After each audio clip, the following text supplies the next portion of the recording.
Welcome back. All right, so people notice, eagle-eyed viewers notice that there's a Gary Bettman picture right here. Why? Well, I've talked about this lately, so I'll just quickly recap that the accusation was made early on with this channel that I was clearly paid and bought and paid for by the National Hockey League's commissioner, and I was probably getting checks from the league and never got a cent. But I wanted to talk about Gary Bettman. And I know there's a lot of people who don't like Gary Bettman. He gets booed every time he goes on an ice surface. Although if you don't boo him, he's going to be upset you don't boo him. At this point, he leans into it. He thinks it's great. And honestly, other owners probably think it's pretty great too. Look, they hate that guy. We're in the clear. And I'll explain why. So Gary Bettman's been commissioner since February 1st of 1993. And when we got to, I think it was 2023, when the 40-year anniversary rolled around, I think that was the last time I did a video strictly on Gary Bettman. And the league's revenues for the 93-94 season, the first full season with him in charge, $734 million. Now, I put that through an inflation calendar, which said it's about $1.6 billion with inflation. The season we just finished, revenues were north of $6 billion. So even with inflation, they're doing pretty well. Now, people always compare it to other sports in North America. It's not as good as the NFL. Nothing's going to make the money the NFL does. And Major League Baseball, the NBA are higher than the NHL too. But in terms of value with franchises, the NHL is seen as having pretty good value. That if you're an owner looking to get into pro sports, if you buy an NHL team, you're probably going to get a better return than you might on the NFL or Major League Baseball or the NBA. So when Gary Bettman was hired back in 1993, and I took the Wayback Machine on the internet, meaning archived articles from a newspaper, and the mandate that he was given at the time when he took over the NHL was simple: sell the game in the US. That was the prime thing. Make sure that North America is watching the National Hockey League. You've already got the Canadian money. We want that US money. We want those American markets. We want to, elbow our way in and get as many Americans viewing the product as possible. And I'll go into why that makes some sense. They also wanted him to end labor unrest. I feel like at this point I should kind of pause for laughter, but I'm going to say this. Every lockout ended up working out in the National Hockey League's favor. Every bit of labor unrest that we went through under Bettman, the NHL ended up making more money coming out of it. The NHL ended up getting what they wanted 9 times out of 10.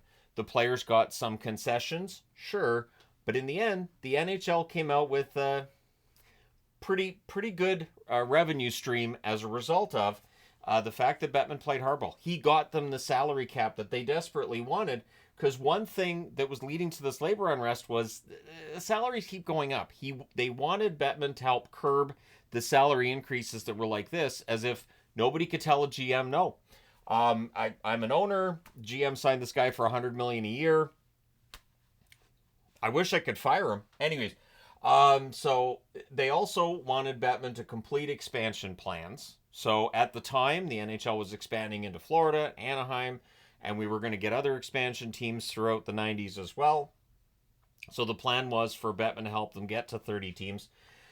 We went from 21 to 30 teams in less than a decade, and so I kind of laugh when I see people saying, oh, they're rushing by talking about expansion again right now. But comparatively speaking, with going all the way back to the first expansion in the 60s, this expansion process is kind of glacial. At any rate, they also wanted Bettman to help modernize the view of the old guard in ownership ranks, which seemed to be a shot at Bill Wirtz, who was the owner of the Chicago Blackhawks, and was kind of set in his ways. And so it was kind of like, all right, Bettman, if you could get some of these owners to modernize their views and see that the game needs to, improve for the modern age, and we want to make more money.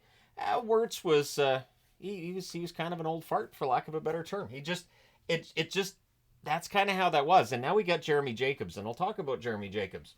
And then the other thing too that was in there was the changing the image of the game. The game was seen as very violent in the mid-90s, early 90s. And they wanted that to change because they felt like that was holding back the National Hockey League from becoming more mainstream. It was seen as a niche thing, that whole argument of I went to a fight and a hockey game broke out. They wanted that to kind of go away. So while that's still out there and that joke is still a known thing, fighting is not where it was. And the NHL was trying to curb fighting a little bit. Fighting kept propping back up. Under Bettman, we've gone to a more skill game. It's naturally gone to a more skill game. Fights still happen. There's still fights in the NHL, sure, but it's not at the level that it was. And that's clearly what the Board of Governors, who hired him, wanted. So we want to talk about the Board of Governors. The current chairman is Jeremy Jacobs of the Boston Bruins, who I think is going to live to be 180. I don't know. And the funny thing is, he was retiring, but he's still the chairman of the Board of Governors. And so, yeah, he's there, and his opinion has a lot of sway. Other owners are listed as governors. So when you have a Board of Governors meeting, it's all the owners, the 32 owners sitting down and going, all right, what are we going to do here? And then they hold votes. They hold votes on what is going to happen. So what's interesting is with the move from Arizona to Utah, Ryan Smith replaces Alex Morello on the Board of Governors. So the voices on the Board of Governors change. Every new owner that comes in becomes a voice on that Board of Governors. So Michael Andlauer comes in for Ottawa. Maybe Michael Andlauer is going to be an owner that says, you know what? Quebec City's a great idea. And maybe Ryan Smith goes, hey, Quebec City's a great idea. That's where it has to happen. So for people who want to blame Bettman, okay, but let's just go down that rabbit hole. Gary Bettman says, you know what? I'm going to put a team in Quebec City. I think this can work. Board of Governors could block him on that. Absolutely could. So what do the Board of Governors do? They review and approve rule changes. So the rule changes have to go through the Board of Governors. You got like the competition committee. GMs can suggest things, but the Board of Governors, which is the owners, they make that decision on whether or not rule changes are going to go through. They can also hire or fire the commissioner. So is Bettman the commissioner? Yes. Is he the public face of everything? Sure. If he's not doing the job the way the Board of Governors want it, they can fire him. They can come forward with a motion and say, you know what? We're not making the amount of money we think we can. The sport's not growing the way we want it to. Bettman's clearly past his expiration date. He's out the door. We've got this new guy we want to bring in. They absolutely have the right to do that. At no point over the last 31 years has the Board of Governors ever moved in that direction. The closest I can think of is the 2020 extension on the CBA. There were a couple of things in there owners weren't very happy with. They felt like it was misrepresented to them from Gary Bettman. So in 2026, we may see some owners that are a little more reluctant to sign off on a new collective bargaining agreement right away because they may not trust Bettman on it entirely. Now, they can also review purchase, sale, or relocation of any member club. So remember Jim Balsley, the guy who was running Blackberry, and he wanted to take over the Penguins and move them. He wanted to take over Hamilton and move them. He wanted to move everybody to Hamilton. It was Pittsburgh, Nashville, and the Phoenix, soon to be Arizona Coyotes, who are now in Utah. He wanted to move them to Hamilton. It's not how things work, and he tried to go around this process. The Board of Governors has to approve it. One scene in the Blackberry show, and I just want to mention this quickly, that threw me off was that he storms into an office where there's the actor playing Gary Bettman, and I guess the board is there, but there were hardly any people there, and I was thinking, that's not a full board meeting. Understandable that you don't want to have just like all the owners represented there, but still, it's one of those weird things. And then they kind of squashed the 3 times that he tried to buy an NHL team into just one. The Pittsburgh one, and they made, all right, and then he has a big blow up with the NHL.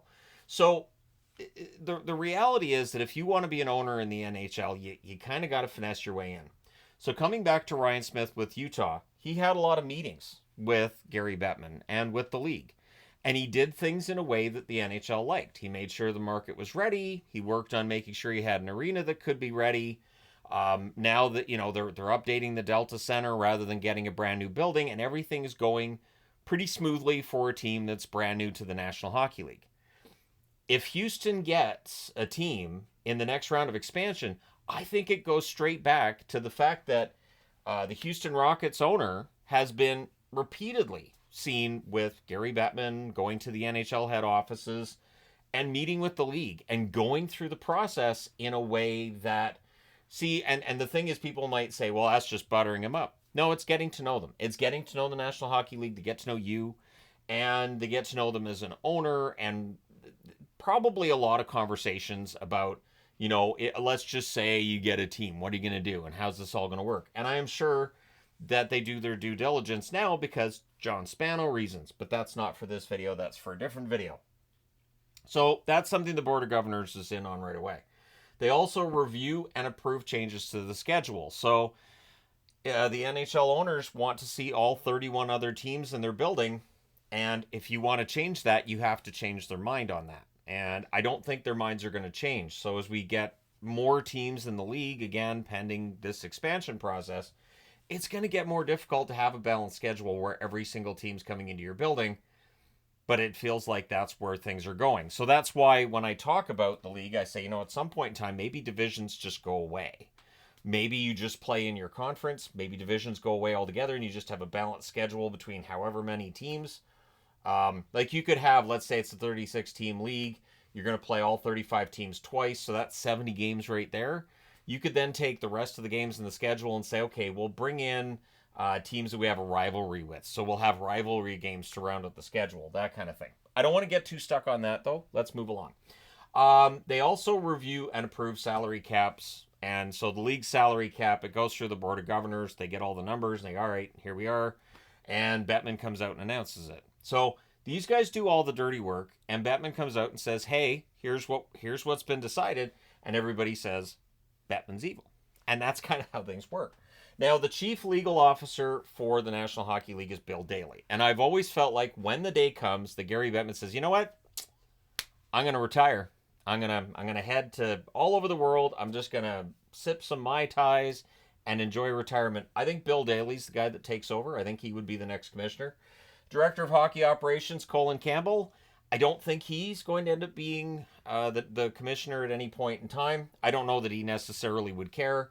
The senior vice president of player safety is George Peros. So again, people get mad at George Peros. People get mad at the Department of Player Safety for what it is or isn't doing. And then they go right to Bettman with, hey, come on, you got to get rid of Peros. But with the position Peros has, that to me sounds like something that has to go through the Board of Governors. So could Bettman potentially work to get Peros out if he agrees? Maybe. But again, it feels like something that has to go through the Board of Governors before that would happen. Or that the Board of Governors, another example could be, Board of Governors, let's just say Jeremy Jacobs says, I'm sick of this. Department of Player Safety sucks. And the Board of Governors could then start the process of saying, we need somebody new in the Department of Player Safety in charge of it. And then Gary Bettman would kind of be forced to act because they can hire and fire a commissioner. It's not easy. Like, you'd have to file the motion. It's not like you can just wake up one day and go, yeah, so he's fired. You can't just press a wrong button and whoops, I accidentally fired the commissioner. The NHL is the most reliant on ticket sales of North American sports. And that is something to keep an eye on when we're talking about market size. And we're talking about attendance. And we're talking about how many fans you're going to have in certain markets. So we'll just go ahead and keep that in our back pocket, and I'll continue down the board here. 6% of league revenues, and this is the most recent number I could find, 6% of league revenues goes to financially struggling teams. Finding the actual information on this, it's kind of murky. So, for instance, there's an article from like 2018 saying that the Flames probably got some equalization payments. So they were struggling financially and they got some money. This was something Gary Bettman pushed for. The revenue sharing idea is something Bettman pushed for because in the mid to late 90s, Canadian teams were having a really hard time. Low Canadian dollar, not performing very well. The attendance wasn't where he wanted it to be. And there was real concern that only Toronto and Montreal might survive. Even Vancouver was seen as potentially being in trouble with the Canadian dollar being where it was. And just when Quebec and Winnipeg both moved, a period of about a year apart, almost exactly a year apart, I think, between one being announced as leaving and then the other, Bettman stepped in and made sure that Calgary stayed. Montreal stayed. Not Montreal. Edmonton stayed, and Ottawa, you didn't have to worry about Ottawa, and of course Vancouver as well. So for all of the hate that he gets and all the discussion of, oh, he hates Canada, if he really hated Canada, he wouldn't have stepped in to have revenue sharing and just moved the American teams down south. The Edmonton Oilers would have become the Houston Oilers. Maybe the Calgary Flames end up back in Atlanta as the Atlanta Flames. So it's the reason why I can't get behind this idea that Bettman hates Canada or that the NHL hates Canada. Because again, the Board of Governors could have come out in the 90s and said, you know what, we could move Edmonton to Houston and make way more money. Why don't we do that? Because certainly Edmonton had a lot of struggles. Peter Pocklington, not great for that. Now, Quebec City gets cited a lot, so I wanted to bring up a quote from Jeremy Jacobs back in 2018, 6 years ago, this quote. But it's still, he's the guy in charge. He's the chairman of the Board of Governors. It goes through him. His opinion holds a lot of weight with National Hockey League owners, with the board. Quebec is challenged, okay? Look at the income base and the population base, and there probably isn't a smaller market, so they're really going to have to distinguish themselves in some other way. So what Jeremy Jacobs here is saying is, you know what? It's a small market. They don't have the population base. One other thing that's not in this quote is corporate money. You need big corporate money, and that's a question mark with Quebec. It's a question mark with some markets too, is where's that corporate money going to come from that's going to be able to prop up a team? You're looking at a salary cap next year of potentially $92 million, which is US dollars, which in Canadian dollars is a lot. So the Canadian dollar is currently 74 cents US, and the Canadian dollar in 2018 was, I think it's 68 cents US. Gary Bettman. So kind of piggybacking on the Jeremy Jacobs statement, Bettman cited the low Canadian dollar as a concern in 2018. And the low Canadian dollar combined with the fact that it's a small market made the NHL say, and then Quebecor shelved their application for a National Hockey League team, understanding that they weren't going to get that in 2017. And I mean, Vegas came in and Vegas has done quite well. Vegas has had positive cash flow. I know there are people who don't think it's going to work in the desert later, and when the team isn't any good, nobody's going to support it. But it's been positive for cash flow now. It's made a lot of money. And yes, Quebec would fill the building. Sure. I think Videotron Center would be full. But do you have that corporate money? Do you have that corporate backing? I think that's a valid concern and a reason to say, you know what? Is this going to work? Now, again, I understand that people are going to say it's going to work, it's going to work, it's going to work. But this is not a new thing. 1967, the NHL had expansion. 6 new teams came in, and where were they? St. Louis? Fine. St. Louis, market, yep, that works. Pittsburgh, NHL market, yep, that works. Although there were a couple of times there it looked like they might move. Philadelphia, yep, Philadelphia, no concern. Northeastern team, fantastic support. LA's had some times. LA's had some times where they're not really supporting the team that much. There's been some trouble. Minnesota, of course, eventually moves to Dallas. Not because of a lack of support. Minnesota is the state of hockey, and eventually they get the Wild. And Oakland. Oakland was a disaster right out of the gate. Oakland, in their first year, there was conversations about, is this even going to work? They turned down Vancouver. 1967, they turned down Vancouver and they said yes to Oakland.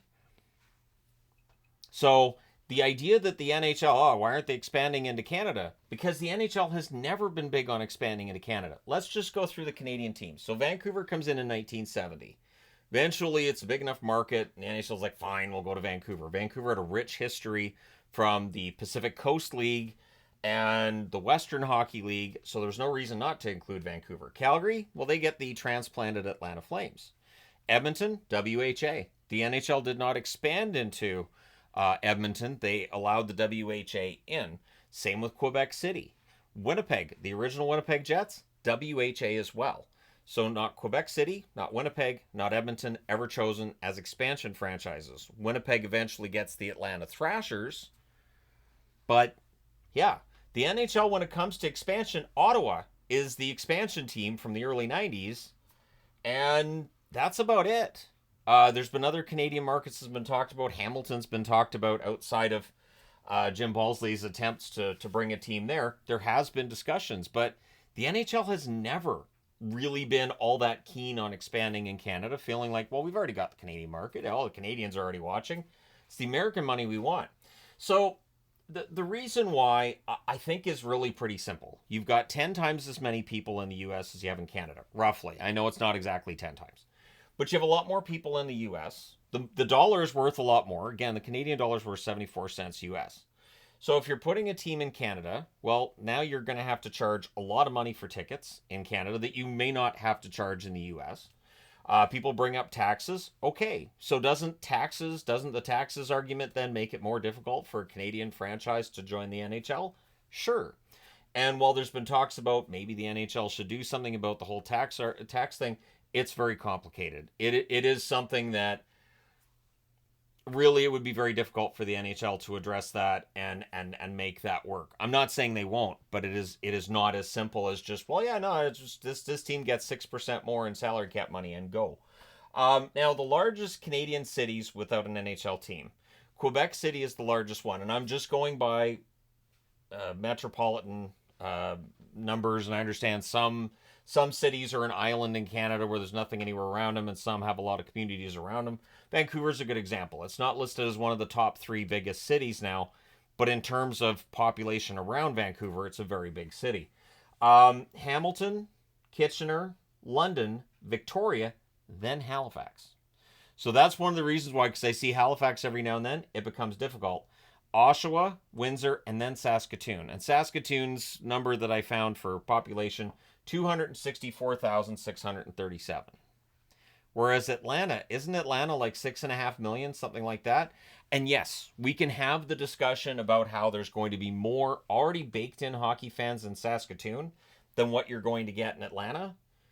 But Atlanta, you're dealing with American dollars, so that's going to prop them up a little bit more. And for corporate money, the video I did on Atlanta last week, there's all kinds of corporations with headquarters in Atlanta. It's odd to me that the NHL hasn't made money in Atlanta the first 2 times around. And poor management, definitely a factor with the Atlanta Flames. And bad ownership, definitely a factor with the Atlanta Thrashers. Bad ownership, definitely a factor with the Arizona Coyotes as well. Having a bad owner will hurt your team. Again, I go back to the Oilers in the 90s and the fact that Peter Pocklington, I think, was part of the reason that the Oilers had their struggles in the mid-90s. And I feel like a bad owner can have a huge impact on a market. How many times did we talk on this channel about Eugene Melnyk and the uncertainty in the Ottawa market, the nervousness in the Ottawa market, because he would kind of hedge at times with like, I mean, if it doesn't work here, I can move the team. Like, just kind of casually, and I don't think he meant anything horrible by it, but man, like, that concern was there, right? And at the time, Gary Bettman didn't come out and say, well, we're going to move him out of Ottawa. It makes total sense. And again, if Bettman didn't want there to be more teams in Canada and he wanted every team out of Canada, we'd hear different things from him and we would definitely see something different on the ice than what we see. But again, it has to go through the Board of Governors. Gary Bettman could come out tomorrow and say, I'm taking every team out of Canada. They're all going to, I don't know, Honolulu on a team. We're going to move the Leafs to Honolulu. Board of Governors, they call an emergency meeting right away and they say, okay, so Bettman needs to go to a hospital and get checked out, and B, we need a new commissioner because we're not going to do that. So his word carries a lot of weight. He clearly is the visible face of the NHL. He's the guy you go to when you want something done. If I could have an interview with anybody, I think Gary Bettman would probably be my first pick of anybody that I could interview. But I also understand that the Board of Governors is where that power lies. And as long as you're focused on Gary Bettman and hating on him, you can overlook that the NHL back in 1967 said Oakland's a better place to put a team than Vancouver or Calgary or Edmonton or Saskatoon or Winnipeg or Quebec. They didn't want any of that. They wanted Oakland, where they drew about 4,000 fans a game or less. And that's just the NHL wanting that American dollar, the NHL chasing that American dollar. And that's always been the case. Keep in mind, too, that with the 1967 expansion with 6 new teams, that meant that 2 out of 12 NHL teams were Canadian, and it was Toronto and Montreal. So when I see people talking about, there's only 7 Canadian teams, yeah, that's right about in line with where it was back in 67 on that initial expansion. In fact, it was probably worse back then because 2 out of 12, that's less than 20%. So I understand people being frustrated wanting the Nordiques back. I'd love to have the Nordiques back too. I don't feel like it's Bettman necessarily that's saying no. I feel like it's the board that doesn't see it. Jeremy Jacobs doesn't see it. And so Bettman understands there's no appetite for a team in Quebec City at this time. If the NHL goes to 36 teams, I think Quebec City gets in on that second expansion. And it's for a simple reason. And I think, if anybody from the board's watching, come here and listen up. So you go to Houston and Atlanta. People are going to be mad about Atlanta. People are going to be okay, I think, with Houston. That second expansion, if you're going to go back to Arizona, you offset that by going back to Quebec City. So you say, all right, we're going to put a team in Arizona. Everybody's like, I can't believe they're going to put a team in Phoenix. And you got a team going in Quebec City. And people would be so happy to see Quebec City coming back. They'd be very upset with Arizona, is my guess, too. Although NHL players think Arizona deserves another chance. And Bill Daly's been very vocal recently about Arizona can work. So I think if they do go back to Quebec City, it could be a really smart play from a strategic point of view. Although I do understand that still the Canadian dollar not being as strong means they're going to have to generate a lot of money. That expansion fee, which could be in the $1 billion range, could be a problem, even for Quebecor.